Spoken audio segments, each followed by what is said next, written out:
Good evening, everyone. Is that all I get? I thought we had some excited people here in this audience. Somebody over there loves me. I want to thank you guys all for coming out tonight. Before we go to intermission, I want to kind of get into why we're here, why we put this concert on, why we started this foundation, give you a little bit of a background to let you know what you've been supporting. So before I do that, I really want to thank each and every one of you, because everybody in this room has contributed to the Mental Lift Foundation by purchasing your tickets. So why don't you give yourself a round of applause for that. We like to do things a little differently, you know, when we put on our concerts. We want to impact the people that are here, but we also want to impact communities that need it. So there's so many things that I want to share, but I'm going to keep it really brief because I know we all want to see Maher, do we not? Yeah. Before I tell you that, I just want to thank two organizations that I must thank. First of all, if you attend Christian Fellowship Church, raise your hand. Let's give them a round of applause for hosting us tonight. In particular, I want to thank Miss Beth Davidson. There she is. This woman prayed this concert into existence, and we faced a lot of challenges like we always do at a show, and thanks to her prayers, we are all here tonight looking good. Everyone's looking good? So let's give her a round of applause. And then we have other sponsors back here, so thank them too. Now, let me jump into why we're here. So, you know, I didn't really plan anything really special for this, but I was thinking about it this whole week, like what am I going to say? You know, I could say that, you know, there's extreme poverty in Africa. I could say that, you know, why we're here is because, you know, we're helping the poorest of the poor. I could say that, you know, there's 1.6 million orphans in Zambia. It's the highest per capita in the world, and maybe these are reasons why you guys will feel compassionate to the people that we're supporting. And I was thinking about what to say, and none of that stuff was resonating with me. So I realized, I was kind of reflecting on this, and I realized the whole reason, 2.5 years ago, I started Mental Lift Foundation. The whole reason we're here and why I started this concert, well, it's really because of me and for me.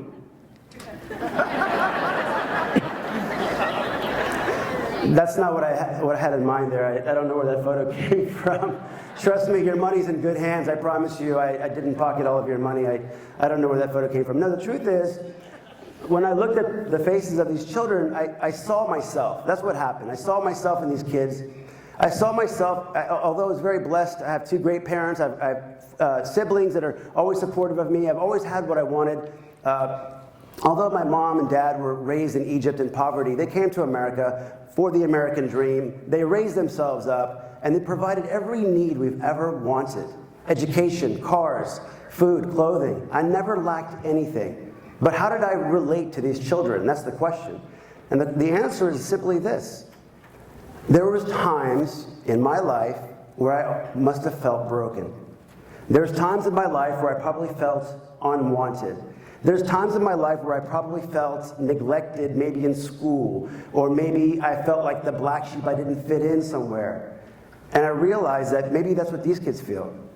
These kids are orphans or vulnerable children. They either have no parents, one parent, or most likely they're living with some relative with other children, and they're also neglected. These children are the underserved, these children are the underprivileged, the disadvantaged.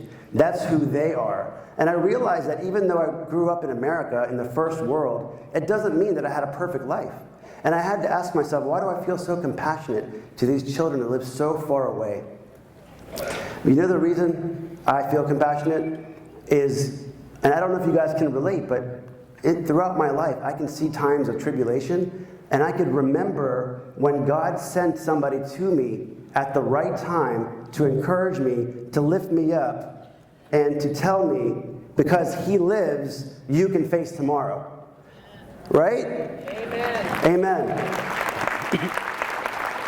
And that's what we're trying to do with Mental Lift Foundation. You see, we're trying to break the cycle of poverty. We're trying to tell these kids, it doesn't matter where you live.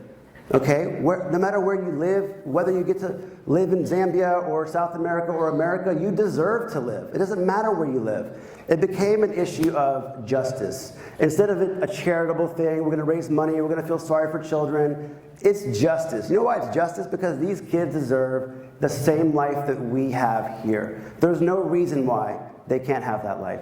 We chose Zambia, by the way, in case you're wondering, because we have a relationship with this community. We've been going for the last 15 years on mission trips, and we know the communities. We have 3 schools there now.